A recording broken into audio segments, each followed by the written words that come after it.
सीधे सीधे D9 chart पे फोकस करना है, लेकिन साथ में यहाँ पर D1 की आपको हेल्प लेनी है। ठीक है, क्या हेल्प लेनी है? सबसे पहले आपको अपने D1 चार्ट में जाना है और D1 चार्ट में आपको अपने सप्तमेश को, क्योंकि सातवां घर जो होता है यही आपकी शादी को रिप्रेजेंट करता है, सप्तमेश को नोट कर लेना है। ठीक है, फिर आपने क्या करना है, आपके D9 चार्ट में आ जाना है। ठीक है, D9 चार्ट किसी भी नंबर राशि का आपका हो सकता है। D9 चार्ट में आ गए।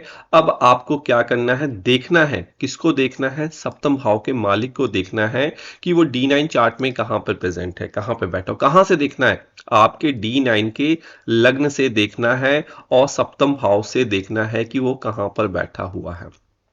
ठीक है, अगर आपका सप्तमेश D9 चार्ट में, अगर आपका सप्तमेश D9 चार्ट में कुंडली के छठे, आठवें और 12वें भाव पर बैठा है, तो मैं कहूंगा कि ये थोड़ी समस्या का विषय है। थोड़ा सा आपको शादी में ध्यान रखना चाहिए, क्योंकि ये निर्बल हो गया, यहाँ पे किसी ना किसी प्रकार से वो दूषित हो गया।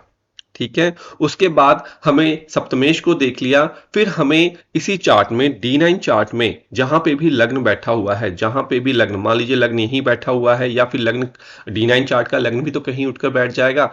आप जाकर देखिए लग्न कहां पर बैठा है। मान लीजिए लग्न जो है कुंडली के 10वें भाव में बैठा है।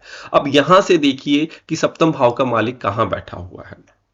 अगर इस घर से काउंट करने पे पहला, दूसरा, तीसरा, चौथा, पांचवा, छठे घर पे, ठीक है, सातवां, आठवें घर पर बैठा हुआ है, मतलब इस लग्न से, तब भी हम कहेंगे ये समस्या का विषय है। ना केवल यही, इसी प्रकार से हमें सप्तम भाव से भी देखना है कि सप्तम भाव से, अब सप्तम भाव मान लीजिए कुंडली के कहां बैठा हुआ है, सप्तम भाव का मालिक बैठा हुआ है D9 में, दूसरे घर में। अब दूसरे घर से देखिए, 1 2 3 4 5 6 7, छह, छह हो गया, सात, आठ, आठ।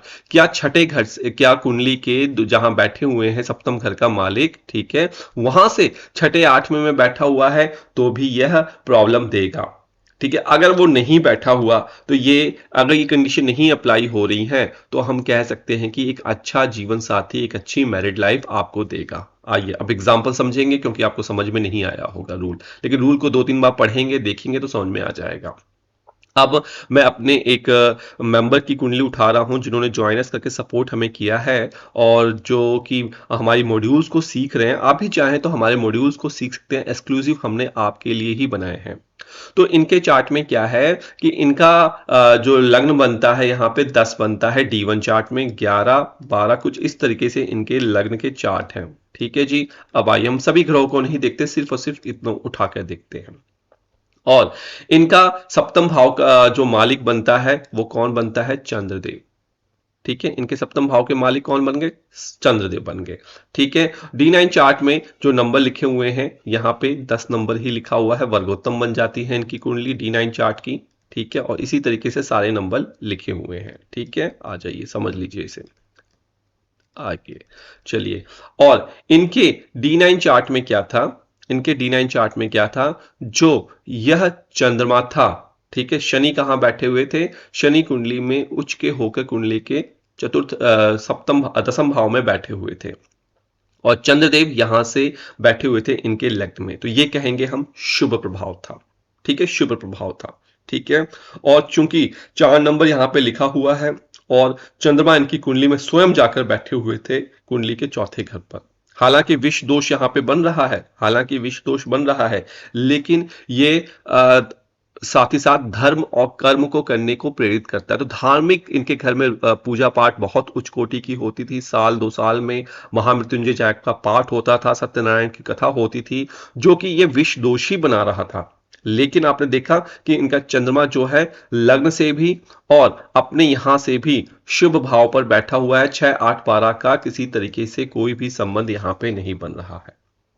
तो ऐसी स्थिति में हम कह सकते हैं कि इनका सप्तमेश जो है, सप्तम भाव का जो मालिक है, वो सुरक्षित है, तो हैप्पी मैरिड लाइफ को देता है। ये सिर्फ और सिर्फ आपने अपने चार्ट में इनका देखा, हमने इनके D9 चार्ट में ही देखा, D1 चार्ट में ही देखा। तो D1 और D9 चार्ट इनका प्रॉमिस करता है सेम चीज। जब कुंडली मिलान करते हैं, तो आपने लड़के और लड़की दोनों के चार्ट में इस तरीके से देखना है।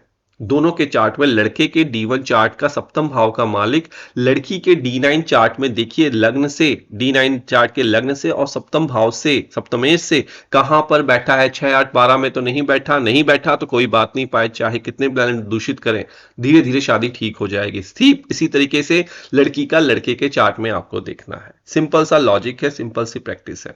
ठीक है, आप कंसल्टेशन चाहिए तो डिस्क्रिप्शन बॉक्स देख लीजिए और हमारी वेबसाइट और ऐप से आप कंसल्ट कर सकते हैं। श्री राधे।